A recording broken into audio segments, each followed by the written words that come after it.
c'est quand même un peu aberrant que lorsque un pays a autant de besoins, que les enfants de ce pays-là se jettent dans le désert et dans les mers pour aller en Europe. Et c'est tout simplement parce que nous n'avons jusqu'à présent pas pu démarrer ces grands chantiers.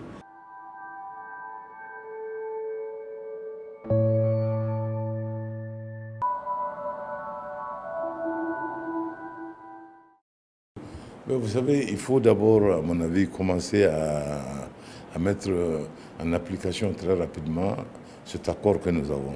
Nous avons un bel accord qui a été signé. Bon, il est vrai que la société civile au large n'a pas été informée concernant les détails de ce qu'il y a dans cet accord. Donc il faudrait commencer à éduquer les gens sur ce qu'il y a dans l'accord et faire en sorte que nous puissions tous ensemble revenir autour de la table et décider vraiment d'un chronogramme et de commencer à appliquer cet accord.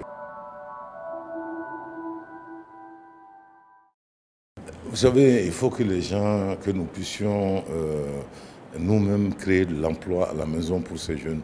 Et on ne peut pas créer cet emploi-là sans la bonne gouvernance. Il faut que les ressources dont nous disposons puissent être utilisées de façon optimale.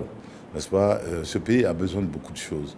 Nous avons besoin de produire énormément d'électricité pour notre consommation personnelle et peut-être pour les vendre ailleurs. Nous avons besoin de produire beaucoup de nourriture pour assurer la sécurité alimentaire pour nous-mêmes et pour nos voisins. Nous avons besoin de développer nos chemins, nos routes, n'est-ce pas, les voies ferroviaires et tout ça. Nous avons besoin de main-d'œuvre qualifiée pour le faire.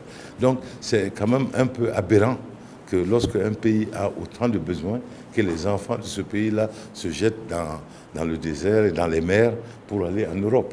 Et c'est tout simplement parce que nous n'avons jusqu'à présent pas pu démarrer ces grands chantiers.